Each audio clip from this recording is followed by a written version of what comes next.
Baik, selamat pagi anak-anak. Selamat berjumpa kembali dengan Pak Guru dalam pelajaran agama. Materi kita hari ini adalah mengembangkan kemampuan diri. Tujuan pembelajarannya diharapkan siswa dapat satu, menyebutkan usaha-usaha yang telah dilakukan untuk mengembangkan bakat. Yang kedua, menjelaskan pesan kitab suci tentang perlunya mengembangkan kemampuan diri. Ketiga, meneladani kisah orang sukses. Yang keempat, menyebutkan cita-cita atau harapan pribadinya di masa depan.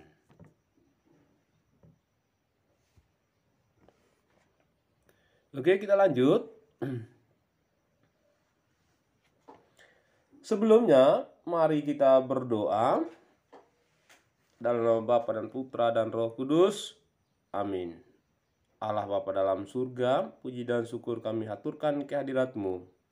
Kami telah mendapat berkat dan rahmat-Mu yang berlimpah.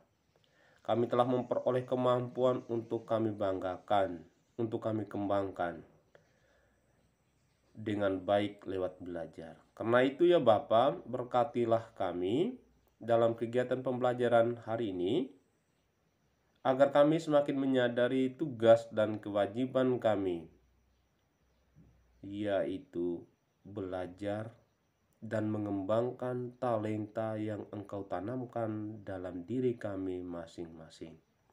Doa ini kami satukan dengan doa yang diajarkan Kristus kepada kami. Bapa kami yang ada di surga, dimuliakanlah namamu, datanglah kerajaan-Mu, jadilah kehendak-Mu di atas bumi seperti di dalam surga.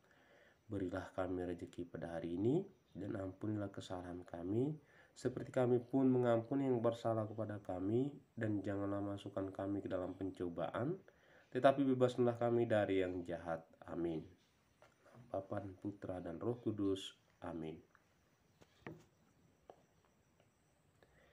Oke anak-anak, setelah kita berdoa tadi, kita akan lihat bersama-sama materi kita hari ini. Dalam kehidupan kita setiap hari, kita sering membangun niat untuk melakukan atau mengembangkan potensi diri, atau mengubah kondisi lemah menjadi kuat dan luar biasa. Namun, seringkali hal ini tidak dapat kita lakukan dan berhenti hanya sebatas niat saja.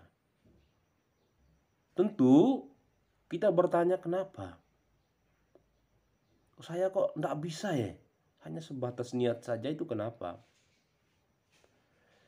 Alasannya yang pertama itu kita kurang yakin, kurang antusiasme, kurang fokus, kurang pengetahuan, dan kurang kebijaksanaan. Padahal setiap orang itu memiliki kemampuan atau bakat dari Sang Pencipta sejak dalam kandungan ibu. Hal ini juga akan kita lihat dalam kitab suci, dalam perumpamaan tentang talenta. Dalam Matius bab 25 ayat 14 sampai 30. Dikatakan bahwa Tuhan menghendaki supaya talenta yang dipercayakan kepada kita itu kita kembangkan, tidak boleh kita pendam. Talenta yang kita terima dari Tuhan itu dapat menjadi sumbangan yang khas dan sangat berarti untuk perkembangan diri kita sendiri, untuk kebaikan sesama kita, dan untuk kemuliaan Tuhan. Baik anak-anak, untuk memahami materi kita hari ini, Pak Guru membacakan cerita.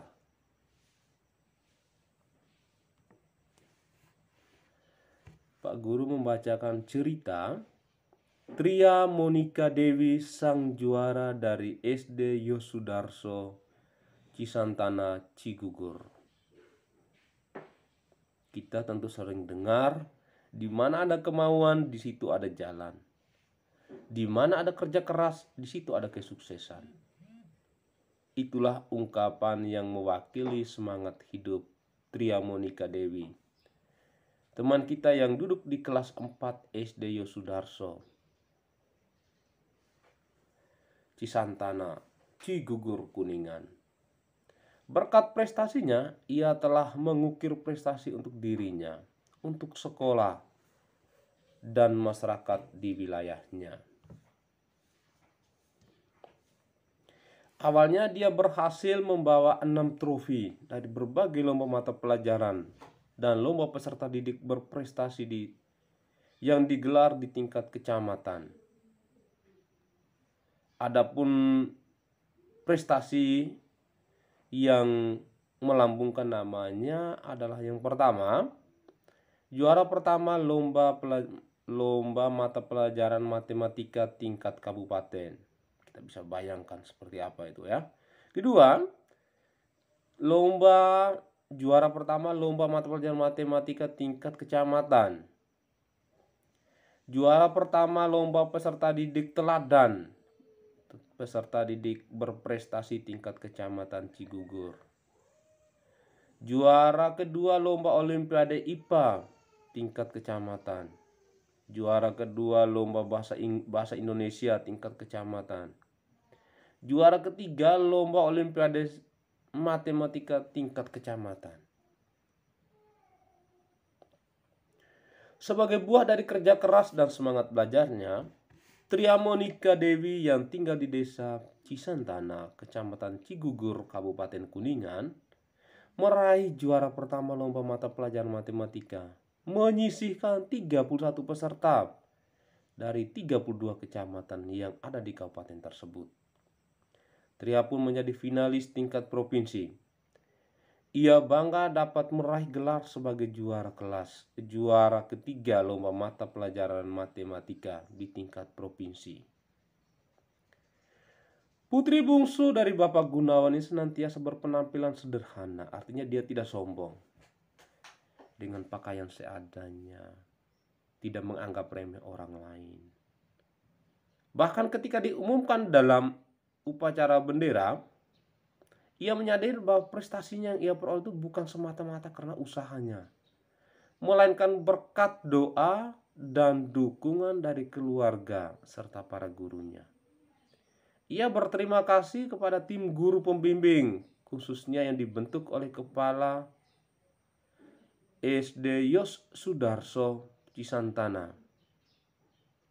Kami bangga memiliki siswa yang berprestasi dengan prestasinya. Tria Monika Dewi bukan hanya mengharumkan namanya, melainkan ia mengukir nama baik-baik keluarga, sekolah, dan masyarakat di sekitarnya. Lebih dari itu, Tria memuliakan nama Tuhan karena ia mampu mengembangkan talentanya, kata Bapak Tarsisius Simon, Kepala Sekolah SD Yosudarso Cisantana, pada amanat upacara bendera tersebut. Nah, anak-anak, ketika kita mendengar cerita tadi, sekarang saatnya untuk kita bersama-sama belajar. Yang pertama, kita harus mengetahui siapa tokoh utama dalam cerita tersebut. Yang kedua, mengapa ia dapat meraih prestasi yang gemilang? Ketiga, bagaimana perasaanmu setelah membaca kisah tersebut atau mendengar kisah tersebut? Selanjutnya, pelajaran apa dan nilai apa yang kamu dapat dari kisah tersebut? Baik, itu adalah beberapa pertanyaan yang kira-kira bisa membantu kita untuk memahami isi cerita tadi.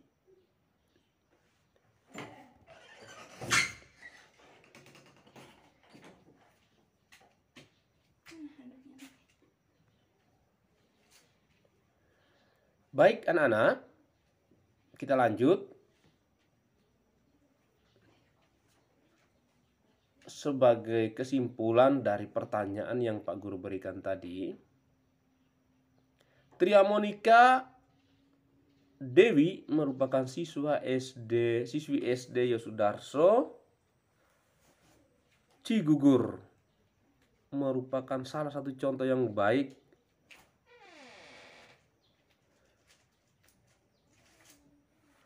bagi kita.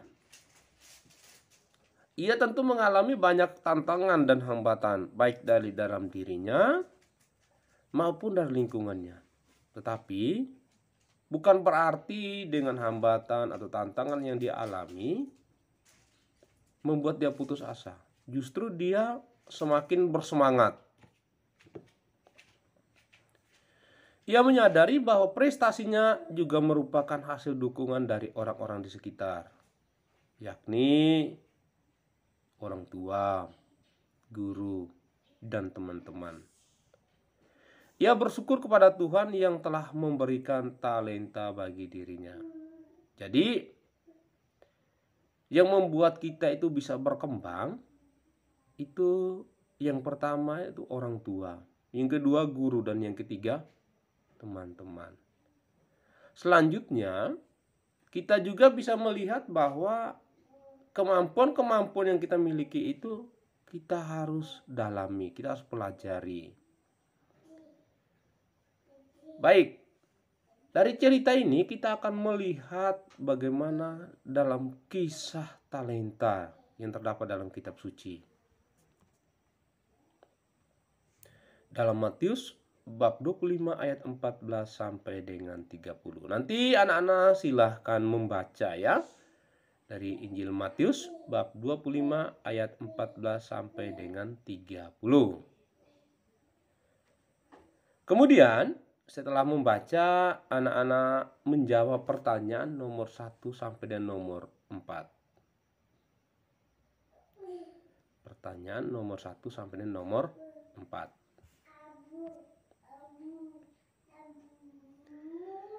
Pak Guru memberikan kesimpulan dari penjelasan mengenai bacaan kitab suci tadi.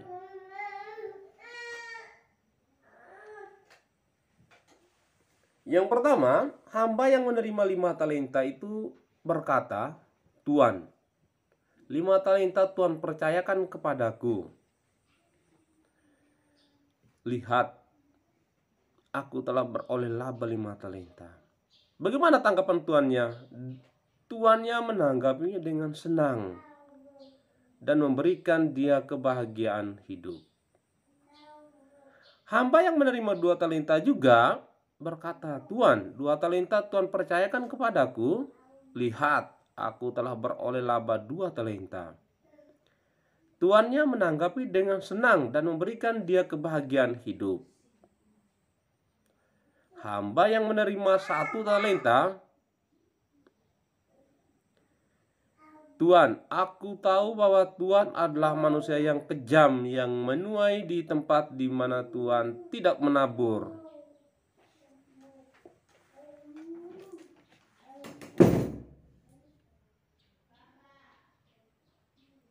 Dan yang memungut dari tempat di mana Tuhan tidak menanam.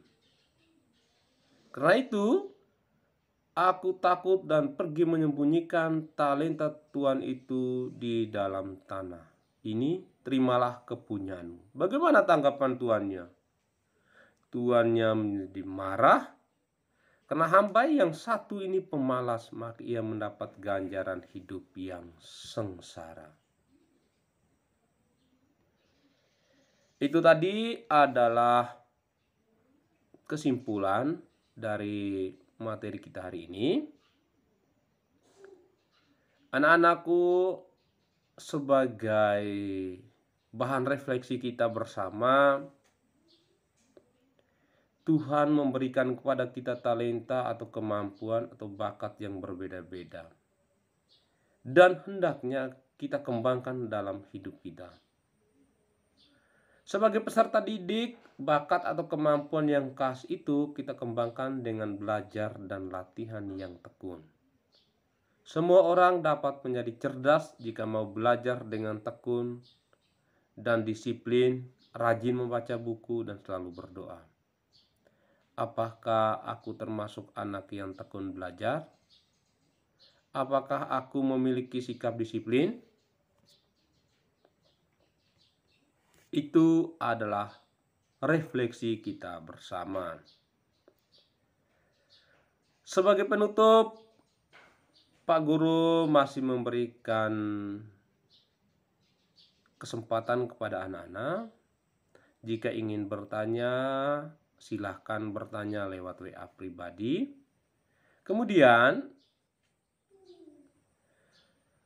beberapa hal yang harus diperhatikan. Yang pertama, patuhi protokol yang telah ditetapkan oleh pemerintah.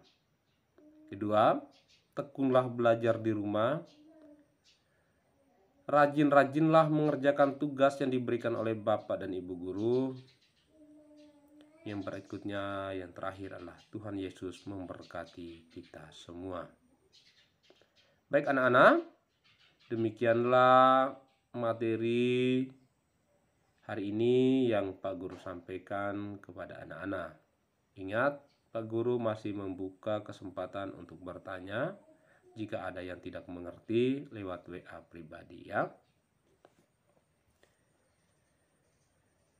Berikutnya sebagai penutup, anak-anak Pak Guru harapkan membuat doa ya, membuat doa, kemudian dituliskan doa itu, setelah itu dikumpulkan kepada Pak Guru lewat WA pribadi ya. Itu saja yang Pak Guru sampaikan. Selamat pagi, salam sejahtera untuk kita semuanya. Terima kasih.